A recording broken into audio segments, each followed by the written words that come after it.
4 pengumuman terkait angka akan dibacakan pada tanggal 18 November jam 8.00 di kantor Kementerian Dalam Negeri. Terus apa kantor Kementerian Dalam Negeri? Hanya mengeluarkan surat edaran.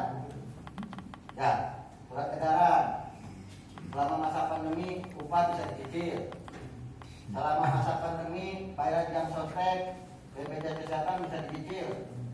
Selama masa pandemi THR bisa dicicil. Hanya itu produknya. Yang setiap keluar itu pasti kita lakukan. Jadi ternyata poin 4 itu mempunyai kekuatan yang sangat luar biasa. Bagaimana tentang isu nasional yang tadi saya bilang? P2SK. P2SK itu adalah pengembangan dan penguatan sektor keuangan. Ini belum populer di kalangan teman-teman, tapi jangan terlena. Teman-teman harus baca tentang RUU ini. Karena ini akan ada kaitan erat dengan jaminan sosial.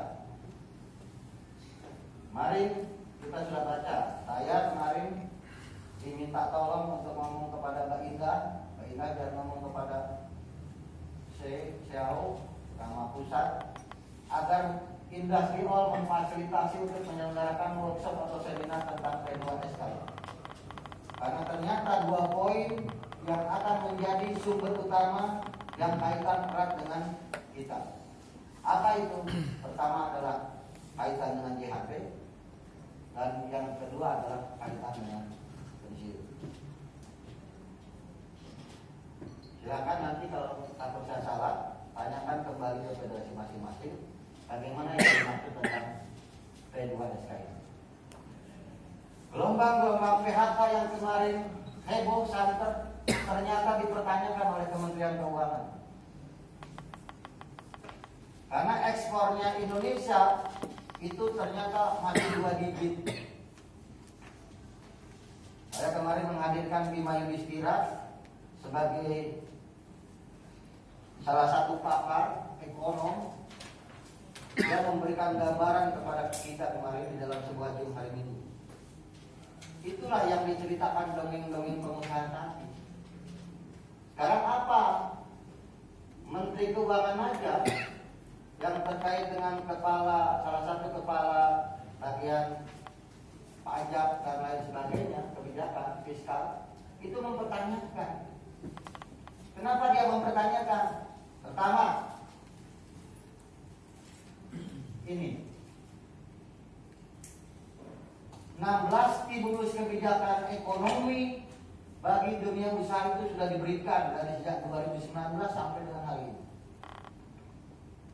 Waktu saya di Bandung, saya ketemu dengan salah satu owner yang saya tanya, Bapak ini setiap ketemu dengan pekerja mengeluh terus, rugi terus. Sekarang saya tanya, Bapak menikmati nggak stimulus kebijakan? Ya Pak. Kalau Bapak sudah dibantu pemerintah, sekarang bantuan buruh itu apa? Nggak ada. Ada Pak. Apa? Dia bilang ini, bansos. BSU, ya, bantuan subsidi BBM.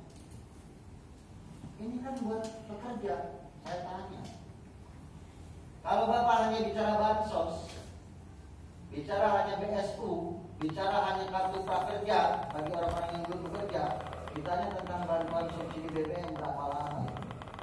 Nilainya seberapa? 1,2 turun menjadi berapa? 600. BBM kemarin berapa subsidi? 300. Tapi kalau bicara tentang kebijakan stimulus bagi dunia usaha, itu yang harus teman-teman sekarang gali khusus untuk sektor rubber. Saya hanya untuk kesannya.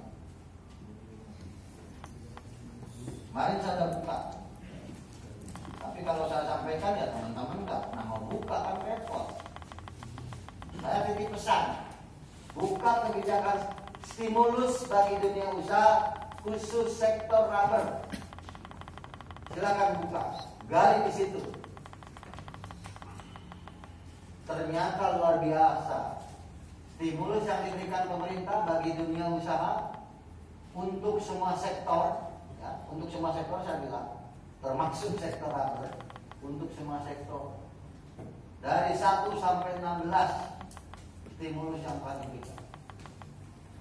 Bukalah di situ. Ada nggak yang kira-kira akan bersentuhan dengan kita? Kalau sampai dengan 1 sampai 16 teman-teman tidak menunjukkan untuk sektor ya. Tapi korelasinya, konektivitasnya kemana? Karena apa? Karena di situ termasuk pajak,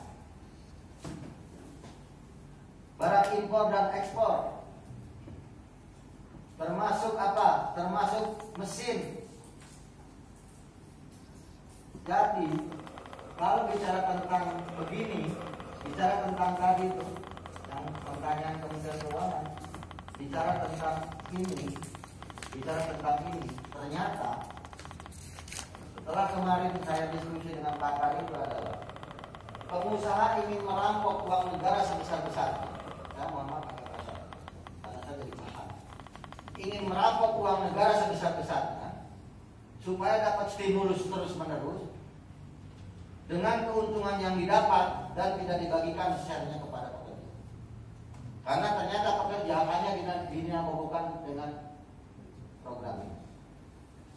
Pertanyaannya, kalau dia seorang pengusaha dan ternyata dia mendapatkan keuntungan, ternyata tidak di-share kepada para pekerja keuntungan itu, maka sebetulnya yang memberikan kesejahteraan kepada pekerja itu bukan pengusaha, pemerintah melalui ini. Tapi ini dirasakan terus menerus tidak. Tapi ini sepanjang kebijakan stimulus ini belum dicabut, maka dia akan terus mendapatkan stimulus tersebut, kebijakan. Pertanyaannya tadi saya bilang, lantas berikutnya apa yang mau dilakukan? Apa yang mau dilakukan serikat pekerja? Apakah ini bisa dijadikan bahan perundingan di dalam PKB? Ini adalah kunci semua untuk kita berjuang dalam rangka meningkatkan kesejahteraan di internal kita melalui perjanjian kita kerja bersama.